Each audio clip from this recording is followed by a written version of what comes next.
Regardez bien ce chiffre, 70%.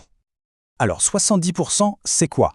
Eh bien c'est le pourcentage d'utilisateurs d'applications de rencontres qui se sentent frustrés ou carrément épuisés.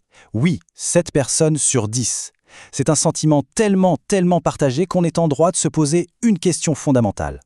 Cette frustration généralisée, est-ce que c'est juste un bug, un simple défaut de conception, ou alors est-ce que c'est fait exprès? Une caractéristique intentionnelle au cœur même du système. C'est exactement ce qu'on va décortiquer ensemble. Allez, on plonge directement dans le vif du sujet, le grand paradoxe des applications de rencontres. Parce que, soyons honnêtes, pour beaucoup de gens, trouver une connexion là-dessus, ça se ressemble à un jeu auquel on ne peut tout simplement pas gagner. Et accrochez-vous bien, parce que le premier chiffre fait mal. D'après une grosse étude du Pew Research Center, seulement 6%, oui, 6 petits pourcents des utilisateurs y trouvent une relation qui dure. Ce qui veut dire que pour les 94% restants, eh bien, l'expérience ne mène tout simplement pas à ce qu'on leur a promis. Et ce n'est pas tout. On ajoute à ça un déséquilibre énorme, un vrai problème de structure. Sur la plupart de ces plateformes, on a environ 75% d'hommes pour seulement 25% de femmes. Forcément, une telle asymétrie, ça fausse complètement la donne et l'expérience pour tout le monde. Mais alors, d'où vient ce sentiment d'être tout le temps insatisfait? Il y a un concept en psychologie qui explique ça parfaitement, c'est le paradoxe du choix. En gros, face à un catalogue qui paraît infini, notre cerveau sature, il est paralysé. Avoir trop d'options, eh bien, ça nous empêche de nous engager et ça nous laisse toujours avec cette petite voix qui dit « Et si je pouvais trouver encore mieux ailleurs ?» Et voilà le conflit fondamental. Ces applications nous conditionnent à penser comme des consommateurs. On compare, on évalue, on jette. C'est tout le contraire de ce qu'il faut pour construire une vraie relation. Une relation, ça demande de l'engagement, de l'investissement et la capacité de se dire « Ok, je fais un choix et je m'y tiens ». Et si on creuse un peu, on comprend vite la mécanique derrière tout ça. On va voir maintenant comment ces applis sont conçues, non pas pour l'amour, mais pour l'engagement. Et c'est là qu'on va comprendre le modèle économique qui se cache derrière cet épuisement collectif. Alors là, c'est l'idée la plus importante à retenir. Ces applis ne gagnent pas d'argent quand on trouve l'amour. Pensez-y une seconde. Si un utilisateur trouve quelqu'un, il supprime l'application. C'est un client en moins. Si tout le monde trouvait l'amour rapidement, leur business s'effondrerait. Du coup, tout leur modèle économique repose sur quoi? Sur la rétention. L'objectif, c'est de garder les gens actifs le plus longtemps possible. Comment? Avec de la pub, bien sûr, mais surtout avec des abonnements premium qui font miroiter de meilleurs résultats ou des boosts payants pour être plus visibles. Et le pire, c'est que souvent, les profils les plus intéressants sont volontairement cachés pour nous inciter à payer. La célèbre thérapeute de couple Esther Perel le résume parfaitement. Elle dit « Le swipe crée une mentalité de consommateur, pas d'amoureux. » Et c'est exactement ça, on ne cherche plus à créer une connexion, on fait du shopping humain. Évidemment, toute cette mécanique n'est pas sans conséquence sur nous. Il est temps de parler du coût psychologique de tout ça.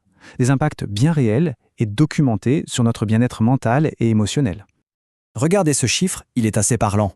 Les données montrent que pour la grande majorité des hommes, la réalité est particulièrement dure. 78% d'entre eux ne reçoivent quasiment jamais de match. C'est une expérience de rejet quasi permanente. Forcément, ça laisse des traces.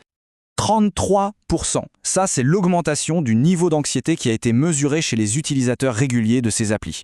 Ce n'est pas juste une impression, c'est un chiffre bien réel validé par plusieurs études. Et pour l'estime de soi, c'est encore plus flagrant. 62% des utilisateurs, on parle de presque 2 personnes sur 3, rapportent une baisse de leur estime personnelle. À force d'être comparés, jugés, swipés, ça finit par peser lourd.